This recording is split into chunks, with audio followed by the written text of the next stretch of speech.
大同中央酒店长期热心社会公益，虽然目前游玩是疫情时期，也是持续办理关怀弱势活动，结合饭店餐饮专长，设计出一道道美味又可口的年菜佳肴，同时结合大都会客人车的配送活动，将这的温暖美食送去到台南市15间的弱势机构。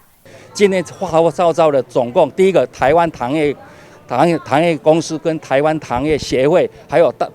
大都会卫星车队，还有我们总共70多位的会员的论监，还有200多位的住宿跟餐饮的一些会员，还有我们178个员工共襄盛举所结合出来这一次的活动。那厨师这一次我们分了3天，把总共400多份的一个餐点送出，总共15个社服团队。我们希望在这一个整个寒冬过程中，感受到这整个大家对这些社服的团体的他们的一个送暖给他们。那这一次我们已经进入到第7年，我们从来不会忘记这些，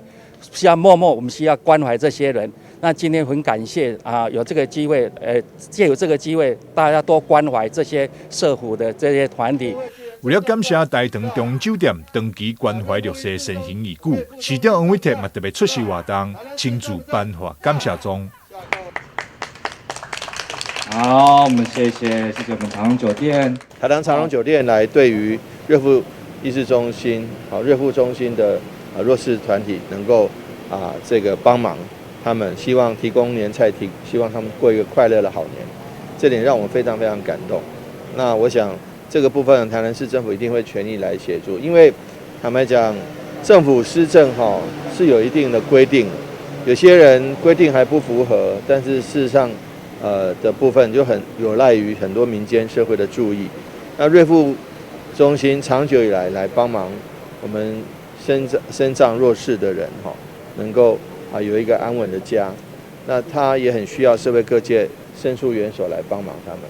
大同中央酒店过去6冬来，每冬都会举办岁末爱心围炉感恩餐会，邀请10多间社福机构做伙围炉用餐。今年因为受到疫情的影响，以及配合全国防疫措施，特别调整办理的形式，结合大都会客人车配送年菜，将社会大众的爱心传达到社福机构，甲新生障碍者一同分享，希望会当送出祝福，传播关爱。台南新闻张硕维采访报道。